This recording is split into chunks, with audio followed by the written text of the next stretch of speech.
തിരുവനന്തപുരത്ത് മുൻ മുഖ്യമന്ത്രിയും നിലവിലെ പ്രതിപക്ഷ നേതാവുമായ പിണറായി വിജയന്റെ വാടക വീട്ടിൽ എൻഫോഴ്സ്മെന്റ് ഡയറക്ടറേറ്റ് അഥവാ ഇഡി നടത്തിയ റെയ്ഡിനിടയിലും അതിനുശേഷവും അരങ്ങേറിയ നാടകീയ സംഭവ വികാസങ്ങളും തുടർന്നുയർന്നു വന്ന അതിശക്തമായ നിയമ രാഷ്ട്രീയ വിവാദങ്ങളും വലിയ ചർച്ചകൾക്ക് വഴിമരുന്നിട്ടിരിക്കുകയാണ്. അതായത് ഇഡി ഉദ്യോഗസ്ഥരെ വഴിയരികിൽ തടഞ്ഞു നിർത്തി ആക്രമിച്ച സംഭവത്തിൽ ബിനീഷ് കോടിയേരിയിലേക്ക് പോലീസിന്റെ അന്വേഷണത്തിന് നിഴൽ നീളുന്നത് കേസിന് പുതിയ മാനവും അതുപോലെ വലിയ രാഷ്ട്രീയ വ്യാപ്തിയുമാണ് നൽകിക്കൊണ്ടിരിക്കുന്നത്. നമുക്കറിയാം ആരാണ് ബിനീഷ് കോടിയേരി എന്നുള്ളത്. കോടിയേരി ബാലകൃഷ്ണൻ എന്ന CPM-ന്റെ മുൻ പാർട്ടി സെക്രട്ടറി ആയിരുന്ന സമുന്നത നേതാവിൻ്റെ മകനാണ് ബിനീഷ് കോടിയേരി എന്നത്. ബിനീഷിന്റെ ഫോൺ കോൾ വിവരങ്ങളും പോലീസ് സംഘം ശേഖരിക്കുകയും വിശദമായി പരിശോധിക്കുകയും ചെയ്തതോടെ കേസിന്റെ ഗതി തന്നെ നിർണായകമായ ഒരു ഘട്ടത്തിലേക്ക് കടന്നിരിക്കുകയാണ്. കേന്ദ്ര അന്വേഷണ ഏജൻസിയായ ED അതായത് എൻഫോഴ്സ്മെന്റ് ഡയറക്ടറേറ്റ് കഴിഞ്ഞ 27-നാണ് തിരുവനന്തപുരത്തുള്ള മുൻ മുഖ്യമന്ത്രി പിണറായി വിജയന്റെ വാടക വീട്ടിൽ മിന്നൽ പരിശോധനയ്ക്കായി എത്തിയത്. അദ്ദേഹത്തിന്റെ വീട്ടിൽ മാത്രമല്ല, ഏതാണ്ട് 12ഓളം ഇടങ്ങളിലാണ് അന്ന് ED മിന്നൽ പരിശോധന നടത്തിയത്. അദ്ദേഹത്തിന്റെ മകൾ വീണ തൈക്കണ്ടിയുമായി ബന്ധപ്പെട്ട അല്ലെങ്കിൽ ഉടമസ്ഥയിലുള്ള കമ്പനിയുമായി ബന്ധപ്പെട്ട സാമ്പത്തിക ഇടപാടുകളുടെ രേഖകൾ വീണ്ടെടുക്കുക എന്നുള്ള വ്യക്തമായ ലക്ഷ്യത്തോടെയായിരുന്നു ഈ റെയ്ഡ് നടത്തിയത്.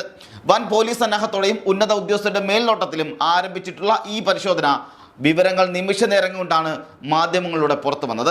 വാർത്ത പടർന്നതോടെ പ്രദേശത്തെ ജനങ്ങളും അതുപോലെ വിവിധ രാഷ്ട്രീയ പാർട്ടി പ്രവർത്തകരും തടിച്ചുകൂടാനും തുടങ്ങി. മണിക്കൂറുകൾ നീണ്ട വിശദമായ പരിശോധന പൂർത്തിയാക്കി ഉദ്യോഗസ്ഥ രേഖകളുമായി മടങ്ങാൻ ഒരുങ്ങുന്നതിനിടയിലാണ് വീടിന് പുറത്ത് സംഘടിച്ചെത്തിയ DYFI പ്രവർത്തകർ പ്രതിഷേധം ഘടിപ്പിച്ചത്. തീർത്തും സംഘർഷഭരിതമായ അന്തരീക്ഷത്തിലാണ് ED ഉദ്യോഗസ്ഥരുടെ വാഹനങ്ങൾക്ക് നേരെ DYFI പ്രവർത്തകരും പ്രാദേശികമായ CPM-ന്റെ പാർട്ടി പ്രവർത്തകരും CIT-ന്റെ പ്രവർത്തകരടക്കമുള്ള സജീവ പ്രവർത്തകരും ഇരച്ചു കയറിയത്. കേന്ദ്ര ഏജൻസികൾക്കെതിരെയുള്ള മുദ്രാവാക്യം വിളികളോടെ ആരംഭിച്ച പ്രതിഷേധം പെട്ടെന്നാണ് കല്ലേറിലേക്കും നേരിട്ടുള്ള ആക്രമണത്തിലേക്കും കലാശിച്ചത്. ഗുരുതരമായി ആക്രമണം ഉണ്ടാവുകയും ED ഉദ്യോഗസ്ഥർ വന്ന കാറുകൾ തച്ചു തകർക്കുകയും ചെയ്യുന്ന സാഹചര്യമുണ്ടായി. പരിശോധന കഴിഞ്ഞ് പ്രധാന റോഡിലേക്ക് പ്രവേശിക്കാൻ ശ്രമിച്ച ED ഉദ്യോഗസ്ഥരുടെ വാഹനങ്ങൾ തടഞ്ഞു നിർത്തുകയും വാഹനങ്ങൾക്ക് നേരെ കല്ലെറിയുകയും മരവടികളും അതുപോലെ കൊടികെട്ടിയ വടികളും ഉപയോഗിച്ച് തല്ലി തകർക്കുകയുമാണ് ചെയ്തത്. വാഹനത്തിന്റെ ചില്ലുകൾ തകരുകയും ഉദ്യോഗസ്ഥരെ ഭീഷണിപ്പെടുത്തുകയും കൃത്യനിർവഹണം ക്രൂരമായി തടസ്സപ്പെടുത്തുകയും ചെയ്തു. ആക്രമണത്തിൽ ചില ED ഉദ്യോഗസ്ഥർക്ക് പരിക്കേൽക്കുകയും വാഹനങ്ങൾക്ക് കാര്യമായ കേടുപാടുകൾ സംഭവിക്കുകയും ചെയ്തു. ഇതോടെയാണ് കണ്ടാലറിയുന്ന നേതാക്കളടക്കം 25ഓളം പേരെ പ്രതിപട്ടികയിൽ ഉൾപ്പെടുത്തി പോലീസ് കേസെടുക്കാൻ നിർബന്ധിതരായത്. എന്നാൽ ഈ കേസിൽ ഏറ്റവും നിർണായകമാകുന്നത് ED പരിശോധന നടന്ന സമയത്തെ ബിനീഷ് കോടിയേരിയുടെ സജീവ സാന്നിധ്യമാണ്. റെയ്ഡ് നടക്കുമ്പോൾ വീടിന് പുറത്ത് പ്രതിഷേധമായി ആദ്യം എത്തിയ നേതാക്കളിൽ ഒരാളായിരുന്നു ബിനീഷ് കോടിയേരി. നേതാവൊന്നുമല്ലെങ്കിലും എല്ലാവർക്കും അറിയുന്ന ഒരു മുൻ നേതാവിൻ്റെ മകൻ എന്ന നിലയിൽ ആദ്യം എത്തുന്നത് ബിനീഷ് കോടിയേരിയാണ്. ബിനീഷ് സ്ഥലത്തെത്തിയതിന് തൊട്ടു പിന്നാലെയാണ് പ്രതിപട്ടികയിലുള്ള പ്രധാനികളായ IP ബിനു അതുപോലെ ആറ്റുകാലുള്ള മുൻ കൗൺസിലർ ഉണ്ണികൃഷ്ണൻ തുടങ്ങിയവരുടെ നേതൃത്വത്തിൽ വൻ പ്രവർത്തക കൂട്ടം തന്നെ സ്ഥലത്തേക്ക് സംഘടിച്ചെത്തുന്നത്. ഇതിൽ IP ബിനുവും ഉണ്ണികൃഷ്ണനും ബിനീഷുമായി വർഷങ്ങളായി അടുത്ത സൗഹൃദവും അതുപോലെ രാഷ്ട്രീയ സമ്പർക്കവും പുലർത്തുന്ന വ്യക്തികളാണ്. പാർട്ടിയുടെ AKG സെന്റർ സ്ഥിതി ചെയ്യുന്ന കുന്നുകുഴി വാർഡിലെ മുൻ കൗൺസിലർ കൂടിയായ IP ബിനു മുമ്പ് ബിനീഷ് കോടിയേരി ബംഗളൂരു സാമ്പത്തിക കേസിൽ ED അറസ്റ്റ് ചെയ്ത സമയത്ത് ബിനീഷിനായി ഉറച്ചു നിന്ന വ്യക്തി കൂടിയാണ്. അന്ന് ബിനീഷിന്റെ അറസ്റ്റിനെതിരെ തെരുവിൽ പ്രതിഷേധങ്ങൾ സംഘടിപ്പിക്കുന്നതിലും IP ബിനു മുന്നിൽ തന്നെ ഉണ്ടായിരുന്നു. ഈ അടുത്ത ബന്ധമാണ് അന്വേഷണ ഏജൻസികളുടെയും പോലീസിനെയും സംശയം വർദ്ധിപ്പിക്കുകയും ചെയ്യുന്നത്. ED ഉദ്യോഗസ്ഥർ അന്വേഷണ സംഘത്തിന് നൽകിയ നിർണായകമായ മൊഴിയിലാണ് ബിനീഷിന്റെ പങ്കിനെക്കുറിച്ച് ഗുരുതരമായ ആരോപണങ്ങളുള്ളത്. ED ഉദ്യോഗസ്ഥരുടെ നിലപാടനുസരിച്ച് പരിശോധനയുടെ വിവരം പുറത്തു വന്ന ഉടൻ തന്നെ ബിനീഷ് കോടിയേരി സ്ഥലത്തെത്തുകയും തൻ്റെ വ്യക്തിപരമായ സ്വാധീനവും ഫോൺ മാർഗവുമുള്ള സന്ദേശങ്ങളും ഉപയോഗിച്ച് പ്രവർത്തകരെ പ്രതിപക്ഷ നേതാവിൻ്റെ വീടിന് മുന്നിലേക്ക് വിളിച്ചു വരുത്തുകയായിരുന്നു. സമാധാനപരമായ പ്രതിഷേധമെന്ന വ്യാജേന ആളെ കൂട്ടുകയും തുടർന്ന് ED ഉദ്യോഗസ്ഥരെ ആക്രമിക്കാൻ വഴിയൊരുക്കുകയും ചെയ്ത ഗൂഢാലോചനയുടെ നിർണായകമായ ബുദ്ധി കേന്ദ്രം ബിനീഷ് കോടിയേരിയാണെന്നാണ് ED തള്ളിയോടെ ഉറപ്പിച്ച് തന്നെ പറഞ്ഞുകൊണ്ടിരിക്കുന്നത്. അവിടെ ഈ പറഞ്ഞ ആക്രമണത്തിലെ ദൃശ്യങ്ങൾ കാണുമ്പോൾ നമുക്ക് ആദ്യം മനസ്സിലാകുന്നത് ഇത്തരത്തിലല്ല എന്ന് കൂടി പറയേണ്ടിയിരിക്കുന്നു. കാരണം അവിടെ കാണുമ്പോൾ ബിനീഷ് അവിടെ ഈ ആക്രമിക്കുന്നതിൽ തടയാനുള്ള ശ്രമങ്ങൾ കൂടി നടക്കുന്ന ഒരു ഭാഗം കൂടി നമുക്ക് കാണാൻ കഴിയും. അന്വേഷണ രേഖകൾ പിടിച്ചെടുക്കാനും അതുമായി ലക്ഷ്യമിട്ടാണ് ഇത്തരം ഒരു ആസൂത്രണ ആക്രമണം അഴിച്ചുവിട്ടെന്നാണ് EDയുടെ വാദം. അതായത് വീണ തൈക്കണ്ടിയുമായി ബന്ധപ്പെട്ട അന്വേഷണങ്ങളുടെ വിവരങ്ങളുടെ അടങ്ങുന്ന ഫയലുകൾ പിടിച്ചെടുക്കാനുള്ള ശ്രമങ്ങളും ഇവരുടെ ഭാഗത്തുനിന്നുണ്ടായെന്നാണ് ED ആരോപിക്കുന്നത്. ഈ വെളിപ്പെടുത്തലുകളുടെയും നിർണായക മൊഴികളുടെയും അടിസ്ഥാനത്തിലാണ് ബിനീഷ് കോടിയേരിയുടെ ഫോൺ കോൾ അഥവാ CDR വിവരങ്ങൾ ശേഖരിച്ച് വിശകലനം ചെയ്യാൻ പോലീസ് തീരുമാനിച്ചത്. അക്രമം നടക്കുന്നതിന് തൊട്ട് മുമ്പുള്ള മണിക്കൂറുകളിലും സംഭവം നടക്കുമ്പോഴും ബിനീഷ് ആരെയൊക്കെ വിളിച്ചു, ബിനീഷിന്റെ ഫോണിലേക്ക് വന്ന കോളുകൾ ഏതെല്ലാമാണ്, ആ സമയത്ത് സ്ഥലത്തുണ്ടായിരുന്ന പ്രതികളുമായി ബിനീഷ് നിരന്തരം സമ്പർക്കം പുലർത്തിയിരുന്നോ തുടങ്ങിയ കാര്യങ്ങളാണ് പോലീസ് കണ്ടെത്താൻ ശ്രമിക്കുന്നത്.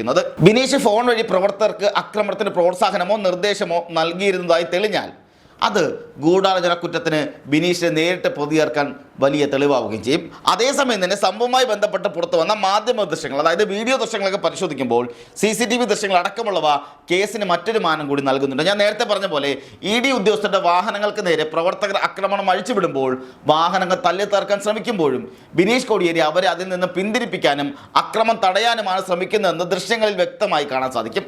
അങ്ങനെ അക്രമകാരികളായ പ്രവർത്തകരെ പിടിച്ചു മാറ്റുന്ന ബിനീഷിന്റെ ദൃശ്യങ്ങളും ചിത്രങ്ങളും അടക്കമുള്ള മാധ്യമങ്ങൾ പുറത്തുവിടുകയും ചെയ്തിരുന്നു. ഇതുകൊണ്ടാണ് ആദ്യഘട്ടത്തിൽ FIR ഇടുമ്പോൾ ബിനീഷിന് പോലീസ് നേരിട്ട് പ്രതിപട്ടികയിൽ ഉൾപ്പെടുത്താതിരുന്നത്. എന്നാൽ ക്യാമറയ്ക്ക് മുന്നിൽ ആക്രമണം തടയുന്നതായി അഭിനയിക്കുക മാത്രമാണ് ബിനീഷ് ചെയ്തതെന്നും അതിനു മുമ്പ് തന്നെ പ്രവർത്തകരെ അവിടെ എത്തിച്ച് അന്തരീക്ഷം വഷളാക്കുന്ന പദ്ധതികൾ അണിയറയിൽ തയ്യാറാക്കിയിരുന്നെന്നുമാണ് ED ഉന്നയിക്കുന്ന പ്രധാന വാദം. അക്രമക്കേസിൽ പോലീസ് നിലവിലെ അന്വേഷണം സജീവമായി തുടരുമ്പോൾ തന്നെ അറസ്റ്റിലായ പ്രതികളിൽ ചിലർക്ക് ലഭിച്ച ജാമ്യവും തുടർ നടപടികളും ശ്രദ്ധേയമായ കാര്യമാണ്. കേസിൽ ആകെ പ്രതി ചേർത്ത 25 പേരിൽ പ്രധാനികളായ IP ബിനു അടക്കം 17 പേർക്ക് കോടതി ഇതിനോടകം തന്നെ ജാമ്യം അനുവദിച്ച് കഴിഞ്ഞിട്ടുമുണ്ട്. ആക്രമണത്തിൽ പങ്കെടുത്തവർ ഉപയോഗിച്ച ആയുധങ്ങളും മരവടികളും പോലീസ് കണ്ടെത്തിയിട്ടുണ്ടെന്നും പ്രാഥമിക അന്വേഷണ നടപടികൾ പൂർത്തിയായെന്നും വ്യക്തമാക്കിയാണ് കോടതി ഈ ജാമ്യാപേക്ഷകൾ പരിഗണിച്ചത്. നിലവിൽ പ്രധാന പ്രതികൾ ജാമ്യത്തിലിറങ്ങി പുറത്തുണ്ടെങ്കിലും കേസിന്റെ നടപടികൾ ഇവിടെ അവസാനിക്കുന്നില്ല എന്ന് അന്വേഷണ സംഘം കൃത്യമായി സൂചിപ്പിക്കുന്നുണ്ട്. ആക്രമണത്തിൽ നേരിട്ട് പങ്കെടുത്തവർക്ക് ജാമ്യം ലഭിച്ചില്ലെങ്കിലും ഈ സംഭവത്തിന് പിന്നിലെ ആസൂത്രണവും ഗൂഢാലോചനയും പുറത്തു കൊണ്ടുവരേണ്ടതുണ്ടെന്നാണ് പോലീസിന്റെ നിലപാട്. ആക്രമണത്തിൽ നേരിട്ട് പങ്കെടുത്തവർ ജാമ്യത്തിൽ ഇറങ്ങിയെങ്കിലും സംഭവ സ്ഥലത്തുണ്ടായിരുന്ന മറ്റു മുതിർന്ന CPM നേതാക്കളുടെയും ജനപ്രതിനിധികളുടെയും മൊഴി രേഖപ്പെടുത്താൻ അന്വേഷണ സംഘം തീരുമാനിച്ചിട്ടുമുണ്ട്. സംഭവ സമയത്ത് സ്ഥലത്ത് സാന്നിധ്യമുണ്ടായിരുന്ന പ്രാദേശിക നേതാക്കൾ, അതുപോലെ തന്നെ ജനപ്രതിനിധികൾ, മറ്റ് പ്രവർത്തകർ എന്നിവരിൽ നിന്നും വിവരങ്ങൾ ശേഖരിക്കുകയും ചെയ്യും. ED ഉദ്യോഗസ്ഥർ നൽകിയ പരാതിയും മൊഴിയും ഇത് മുൻനിർത്തി സമഗ്രമായ തെളിവുകൾ ശേഖരിച്ച ശേഷം മാത്രം കൂടുതൽ അറസ്റ്റുകളിലേക്കും പ്രതി ചേർക്കലിലേക്കും കടക്കാനാണ് പോലീസിന്റെ നീക്കം.